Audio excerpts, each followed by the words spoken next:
Pet decks kind of suck.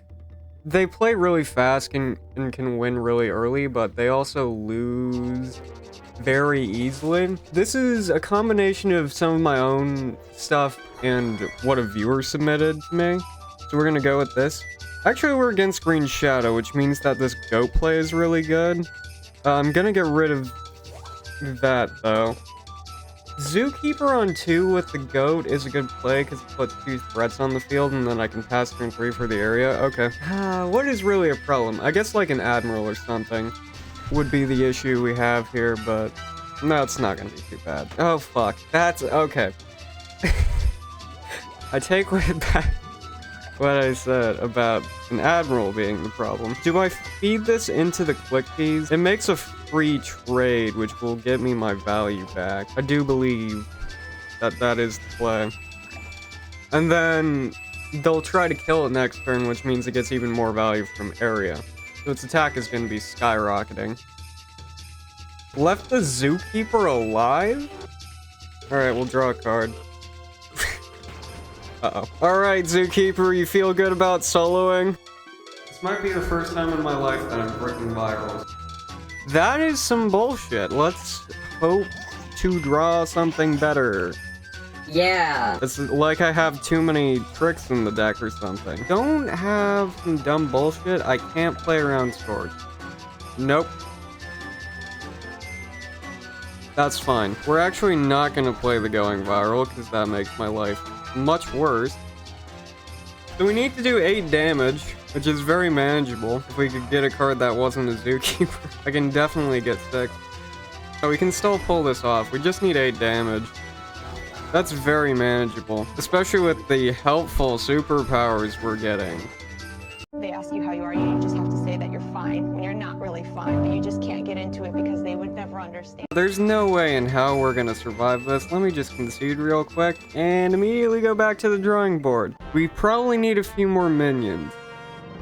A cheese might do us good. We don't need that many of these. They're quite helpful though, because after a certain point, reactivating Zookeeper becomes a pain in the ass. I could take out like one of these and 2 dogs for 3 cheese. Alright. Let's try it with the cheese. My thought here is that I kind of ran out of cards and minions in that game. So I got rid of 1 trick, which is nice. And I also put in something that can conjure minions. The only card draw I had in the deck would give me either a trick or put more tricks in my deck, which kind of was problematic as to keeping tempo going by putting minions on the field. Okay, so we're up against Walnut, which means I probably don't want to play too fast.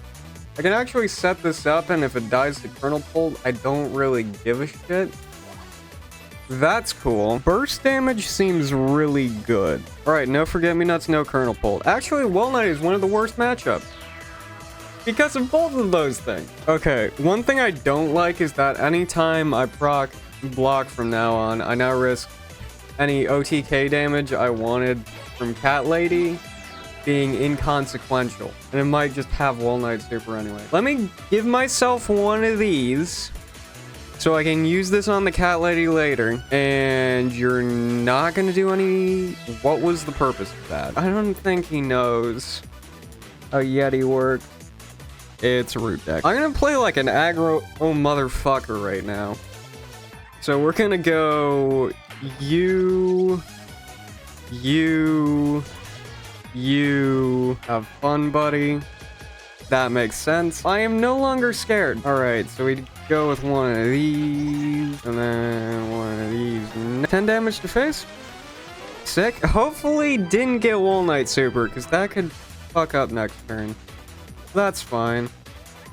Oh, Secret Agent is really cool here. So this is the nice thing about pets is that if your opponent just doesn't have an answer, you do have the win option. Fuck. We do it like this. We'll spend the Yeti lunchbox because we'll get another one next turn. Okay, so we go Yeti and we go Teacher. The nice thing about playing this Yeti here, as well as the Teacher, is these are cards that don't die to Shamrocket or Doomshroom. Casual 14 attack. Average day on the tube. So if we could pick out anything that wasn't working that game, I feel like the goats did well that game, but the goats were being played into a deck that they were supposed to do well against. I'm actually gonna mulligan this because the rest of this hand looks good. That's cool. I think I go 1, 2 in power, and then 3.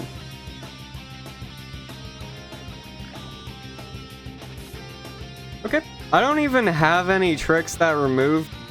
That's annoying, but it's also fine. What are the odds that Elderberry gets played on that? It's a Leafy Synergy deck. That's interesting. This cheese actually isn't gonna grow, but what it is gonna do is give us a card back in a game where we're against someone that is running typical Beanstalk. So they're conjuring. This Chompzilla has almost no health left. I do need to play either Camel Crossing, Area, or going viral, just because Storch is a pain in the... Alright, so this is how we do it. And if our Yeti dies, that's kinda fine. 1 in 3 chance for the Yeti to die here, and if it does, I'm completely okay with that. It was probably draw cards, right? I just realized I'm supposed to be keeping score. We're 2 and 1. Look for a Camel Crossing. Actually did get it. Do I trust I'm gonna draw into something useful? I always play the Zookeeper on 3. That's a... Oh my god, I've started with heal power. What, 3 out of 4 games? Incredible. Little mentality thing with this deck. Always play Zookeeper on 3 with either a Camel Crossing or a Hardy Tree. The reason you want to do that is because otherwise it just dies, and when you do it that way, you're almost guaranteed value. Okay, you go there. Probably the best Scorch I've ever seen.